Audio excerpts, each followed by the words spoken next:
The young woman stood by the crib, looking at the sleeping girl. She couldn't stand her.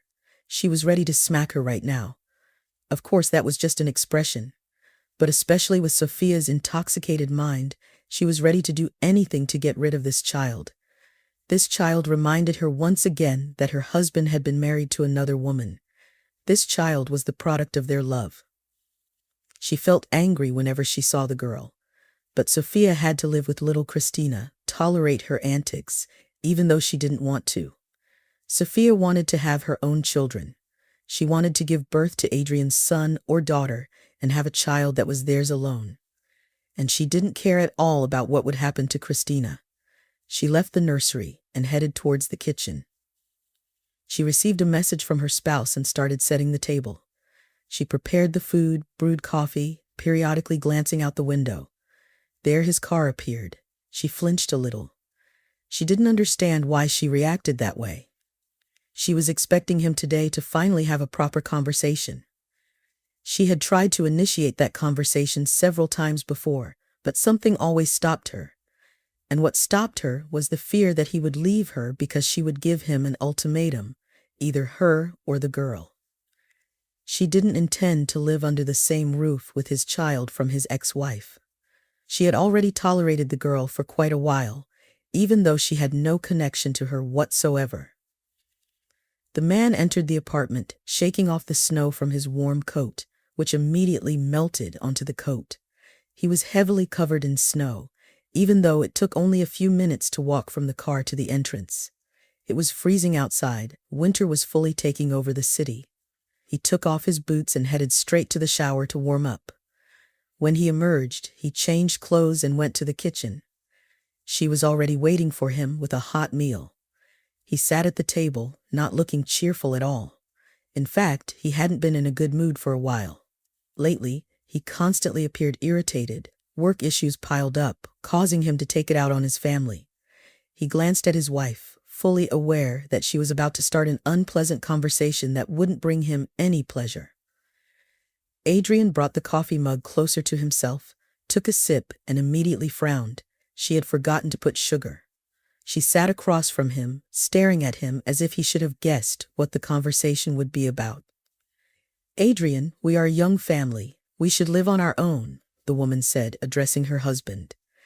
She really wanted him to make the decision himself, and she desperately wanted him to say that he would take care of the girl somehow, that she was right in wanting her own children.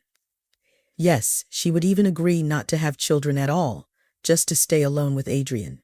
It was crucial for her to get rid of this girl, so she wouldn't constantly remind him of his deceased wife. "Well, really, Adrian, we should have our own children or just live as a couple. She's a complete stranger to me. Why do we need someone else's child in our home? You don't even deal with her. You don't interact or communicate with her at all. Why should I be the one dealing with it?" she said, forcefully calm. "Let's start with the fact that you're a woman," Adrian replied calmly. He could feel himself getting angry. His wife's behavior was literally getting on his nerves. He was irritated that she was starting this conversation again. But from her, he could tell that she was about to continue this conversation until the bitter end. "Why do I have to listen to all this right now? You stay home all day, and I provide for you. All you're required to do is clean the house, cook meals, and take care of the child. That's it. Instead of just saying thank you for my constant hard work, I have to listen to your complaints." "Yeah, whatever, Adrian. What complaints? I just want us to live as a family, not like people who took in a girl that no one needs. I would understand if you loved her, if you spent any time with her. But it turns out you took her in like a puppy, and I'm the one dealing with her," Sophia said without escalating into hysteria. She tried to speak as calmly as possible, although he could sense the hysteric undertones in her voice, as if she was on the verge of bursting into hysteria, but still holding herself back. Sophia made a promise to herself to have a calm conversation. Previous outbursts never yielded results, so she decided to try a different approach. She desperately wanted the girl out of this house. They talked for quite a while, and the conversation grew louder. The little girl, who Sophia thought was asleep, was actually wide awake. She cracked her door open and listened to the heated discussion in the kitchen that showed no signs of ending soon. The little girl approached the phone and dialed her father's sister's number, which she knew by heart. Her father's sister had made her memorize the phone number so she could always call her. Sophia dialed her father's sister's number, and the phone immediately started ringing. Her knees were trembling. She feared that her stepmother or father would walk into the room any moment, but they kept talking, sometimes in a heated manner, and then calming down again. When Carolina picked up the phone, Christina confessed in one breath what was happening in the apartment. Carolina listened attentively to little Christina, but she was preoccupied with her own thoughts at the moment. She assured the little girl that she would take care of everything and told her not to worry. Carolina also asked Christina to delete the call from the phone, as she had taught her. Christina hung up and indeed deleted the call so that everything remained a secret. She returned to her room, still hearing her parents arguing in the kitchen. She didn't know what exactly she meant to them. She loved her mom very much, but her mom wasn't there anymore. All she had left was her father, who didn't care about her, and her stepmother, who couldn't stand her. She went to her room, still hearing her parents in the kitchen. She tried to distract herself and not pay attention to it. She took her favorite toy, which her mom had given her a long time ago, held it close to her, and tried to fall asleep. Meanwhile, the conversation in the kitchen continued, bringing no pleasure to any of the participants. The man grew increasingly annoyed. He didn't want to listen to his wife after such a long and tiring workday. All he wanted was to eat in peace, have a cup of coffee, watch TV, and go to sleep. He was so exhausted that he couldn't care less about what Sophia wanted to tell him. But Sophia was determined to finish the conversation. "Adrian, you said you loved me. When we got together, you promised that there would be no mention of the past life. But instead of keeping your promise, you simply brought a girl home. I want you to understand that the girl is not needed here. How can't you see it? What will happen to her when she grows up? Do you know what happens to girls who live in a family where they're unwanted? They get pregnant at 15.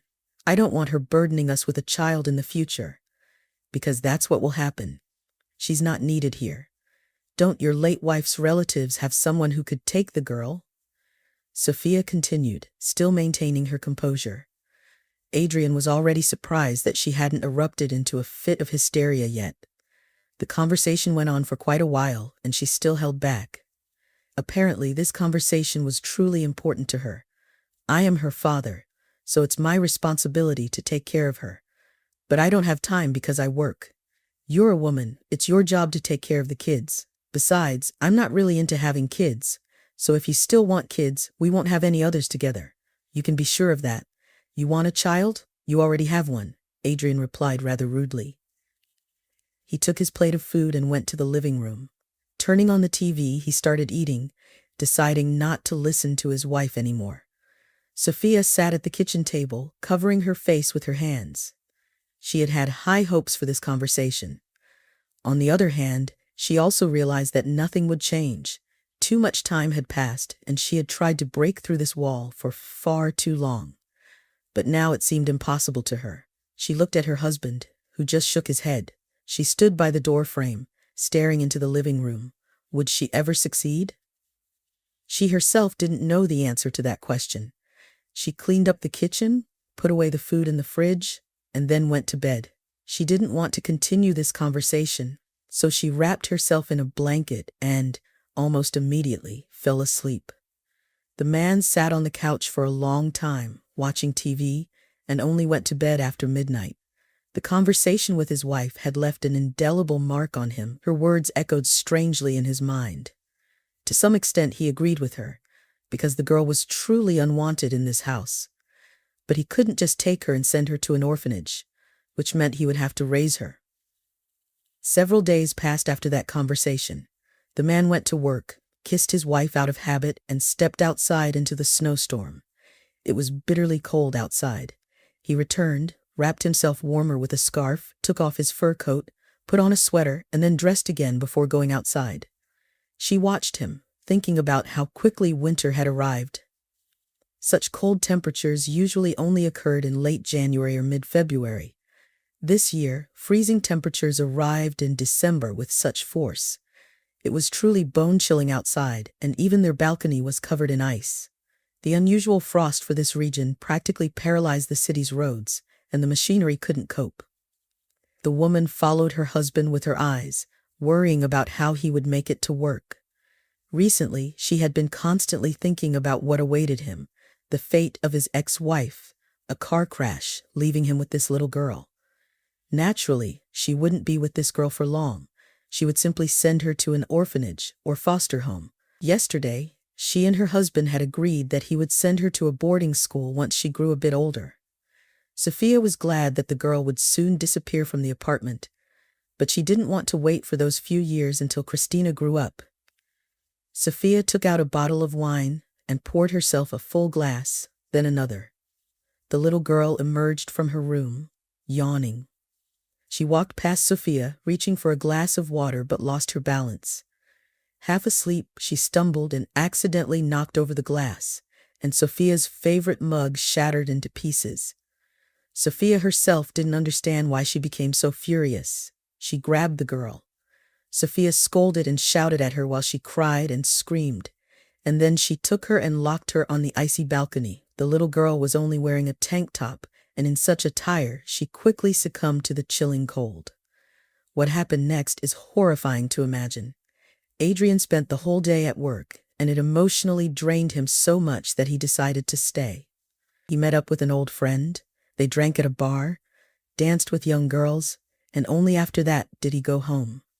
He felt like he had at least a little bit of a break, or rather a sigh of relief, because the exhaustion had accumulated so much within him that he simply couldn't see anything around him. It was as if the whole world ceased to exist. There was only work, constant clashes with his superiors, projects that were about to be due, and he didn't have the energy for them. Weary, he looked around, and the snow-covered city filled him with melancholy. In such weather, he longed to go back to the time when he was married, when he worked from home, when his beloved ex-wife took care of the child and brought him sandwiches to his computer. And in the evenings, they sat, drank coffee on the balcony, wrapping their legs with a blanket while the little one slept in the cradle. As soon as his wife passed away, he stopped feeling anything towards the little girl. He didn't even realize that she was his daughter, as if all his emotions towards her had simply been severed. It even seemed to him that he didn't love her solely because she resembled his wife, her mother, so intensely. The car stood near the entrance, but he couldn't bring himself to get out of it. Thoughts wandered in his mind, and he longed to go back to the past. It physically pained him to realize that he couldn't go back and feel happy again, as if everything he had done back then didn't matter now. He loved his ex-wife so much he grieved when she died, when he buried her, and that pain still remained within him. He replayed in his head dozens of times everything that happened between them. It was truly a perfect marriage. The only thing he regretted was that they had decided to have a child, as the child didn't bring them closer together, but rather the opposite. His wife began devoting more and more time to the child, and he couldn't help but feel a twinge of jealousy. But that was all in the past. She was no longer here, but their daughter remained, and he didn't want anything to do with her. Adrian got out of the car and headed towards the house. He entered the entrance, climbed the stairs to the apartment, and went inside. Coming back from work, Adrian saw a horrifying sight. The living room was literally in ruins. His drunken wife was lying on the couch, and her intoxicated friend was lying next to her, but there was no sign of their child anywhere. The balcony was wide open. Adrian rushed to the balcony and noticed small footprints and some shoes. He was in such shock that he couldn't comprehend what was happening. Adrian grabbed Sophia by the shoulders, shaking her, but he couldn't get any response from her. He closed the balcony, sat on the couch, unsure of what to do next. He dreaded to think about what his wife had done to get rid of the child. He decided not to take any action until his wife sobered up.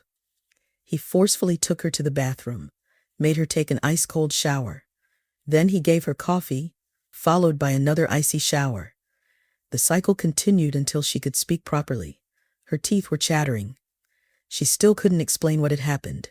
He left her alone, led her back to the living room, and left her with her friend. Adrian was shocked by what was happening. He couldn't sleep until 4 a.m., realizing that he would have to go to work the next day. Or rather, today. He would be sitting there like a sleepy fly, thinking about where his daughter could be. Woke up at 6 a.m., Sophia could speak and think clearly. He didn't understand why she felt so terrible. He was afraid to imagine what mess they had gotten themselves into. Sophia only said that his sister had taken little Christina. Adrian froze, not understanding why Caroline had anything to do with what was happening to the girl. Without dealing with his wife, he quickly got ready and headed to work. Throughout the workday, he thought about the need to visit Caroline and have a proper conversation with her. After work, Adrian got into his car and, despite the heavy snowfall, drove to his sister's place. He reached the residential area at the other end of the city, plowed through the snowdrifts, and parked the car near the familiar house. He knocked on the gate, rubbing his shoulders. It was freezing cold with snow falling heavily. He thought that if he stayed too long, he wouldn't be able to drive out of there. He saw lights turning on in the living room, then in the hallway, and finally his sister. Appeared at the doorstep a beautiful young woman with long hair that she often braided. She draped a thick coat over her shoulders, put on her boots, and came down to the gate. She let her brother inside, and all he could say was that he wouldn't stay long because the car would get covered in snow. Caroline wondered why this man was only concerned about the condition of the car and not the well-being of his daughter. "Where is Christina?" "Why did you take her in the first place?" the man asked, addressing his sister. He had just been outside, deciding to park the car in the yard. He realized he wouldn't be able to leave from there anyway, so he decided to stay overnight with her. She served him a heated dinner. Suddenly, he thought that he felt much better and calmer as a guest at his sister's than at home with his wife. "She called me a few days ago and said that her stepmother was tormenting her. I promised her that I would come for her. But when I arrived, Adrian, I was just horrified because your wife, whom I can't even consider human, brought the girl to a terrible state just because she broke a cup. And then she took her and put her on the icy balcony wearing only a tank top. When I arrived, the girl was already asleep in a snowdrift. I quickly grabbed her, wrapped her in a fur coat, carried her to the car, and took her straight to the hospital. Meanwhile, your wife was busy getting drunk with her friend, not caring about what was happening around her," Carolina said, restraining herself. She wanted to hit her brother for allowing such treatment of his daughter. She understood that she felt a warmer connection to her niece than the man felt for his own daughter. He simply nodded and didn't say anything. A real father would have gone to rip that woman's head off for nearly killing his child. The doctor said everything will be fine, but they will keep the girl under observation for a few more days due to severe hypothermia. But it's all fixable. "Honestly, I'm very surprised by your calm reaction," Carolina said. "I just understand that this would have happened sooner or later. You know, we were constantly arguing about the girl. I even agreed that we would send her to a boarding school as soon as she reached school age. But apparently, she decided not to wait. We understand that we don't need her," Adrian honestly said, addressing his sister. Carolina was in such shock that she decided not to say anything else. She waved her hand at her brother and changed the subject. "If he doesn't want to take the girl, so be it. She will raise the little girl herself if the child is not wanted by her own father." Carolina found herself in a similar situation. When her mother remarried for the second time, her brother was much older by then and had his own life. He was already a college student, living his own life. She, on the other hand, found herself in a family where she was unwanted by anyone. Despite being 10 years younger than her brother, Carolina was ready to raise the girl herself. If necessary, she would do everything for the little girl. She truly loved little Christina, but she loved her late mother even more, who was no longer with the girl. Long ago, Christina's mother rescued Carolina from an abusive relationship, and Carolina will forever be grateful to Christina's mother for saving her life back then. Adrian returned home when the next day had already come. After work, he was upset. Or rather, it seemed to him that he didn't feel anything at all. He had a sense of melancholy, perhaps even apathy. Whether it was due to exhaustion or the events that had occurred, he struggled to recognize his own emotions. The man looked at his wife and realized that she was concerned about his state. She pressed herself against his chest, and he hugged her tightly. They stood there in the hallway, embracing each other. "Adrian, I love you so much. I don't want you to take her away," the woman honestly confessed, addressing her husband. He nodded and kissed her on the forehead. This evening was truly perfect for them. They had dinner together, had a romantic conversation, watched TV wrapped in a blanket, talked a lot, and before bed, they made love.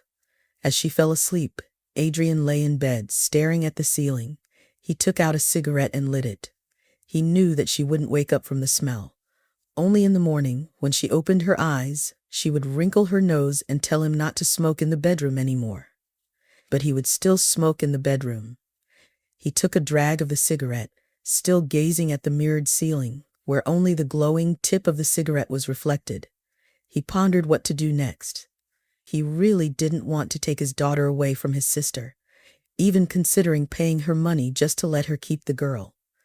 Right now, his daughter was in the hospital, and he felt nothing for her. He didn't worry or fret about her. Furthermore, he didn't even want to talk about her. His wife was right. This little girl was simply disrupting their chance at a happy life, as if she were the cause of all their arguments and disagreements. He couldn't yet comprehend the difficult life that awaited him with this woman, but in any case, he believed that he would be better off without his daughter. He extinguished the cigarette, embraced his wife, and fell asleep. Carolina stood at the entrance of the hospital, shifting from one foot to the other. Snowdrifts were everywhere, and she couldn't seem to get warm. She didn't want to enter the hospital because she despised hospitals. Finally, she saw her niece being brought towards her through the glass doors. Only then did Carolina enter the building, sign the necessary papers, took the little girl in her arms, and carried her to the car. The girl clung tightly to her aunt, resting her head on her shoulder. She felt calm and safe when her aunt was around, not her stepmother. She thought that her aunt would take her to her parents and immediately started crying. As soon as they got into the car, Carolina didn't need to explain anything. She understood why the little girl was crying. "Don't worry, Christina. We won't go to your stepmother and father. I don't want to lie to you, but they've decided not to take you. You're too young to understand, but I was once in your position when my parents didn't care about me. I didn't have an aunt who could take me. That's why I decided to take you myself. We'll go now, take care of some paperwork, and soon I'll become your legal guardian. So, we'll live together," she said with a smile. Her heart warmed when she saw Christina looking happy upon hearing this news. Carolina was afraid to imagine the conditions in which Christina had been living if she was this thrilled. Several long weeks passed before Carolina could finalize the paperwork. Her brother gladly handed over guardianship and even started sending money. They officially arranged child support, and he faithfully paid it. He was willing to pay almost any amount as long as he didn't have to take the girl. He still felt ashamed for leaving his daughter, but didn't feel any connection to her. And, once the girl disappeared from the apartment, his relationship with his wife became simply ideal. In just 6 months, little Christina started calling Carolina Mom, and Carolina saw her as her own daughter. They lived together, building a life as a family. At first, it was a bit challenging for them because the girl didn't know basic rules. She couldn't dress herself, couldn't read, and had difficulties with certain everyday things. But the little girl quickly caught on and learned easily with Carolina's help. Soon, Christina became much more independent and happily went to daycare, where Carolina would pick her up. They lived together, practically inseparable, although there were occasional disagreements. However, Carolina took all those unpleasant moments in a positive light. After all, she had once been a child herself and understood that broken cups were simply the result of clumsiness. She had been like that in her own childhood. She grew to love the little girl dearly, trying not to think about how this child had been unwanted after her mother's death. Indeed, As soon as Christina's mother passed away, she was passed around from one grandmother to another before being handed over to her father, and then her father abandoned her in favor of her aunt. But now, the past didn't matter anymore. What mattered was that the girl was safe and happy. And she was.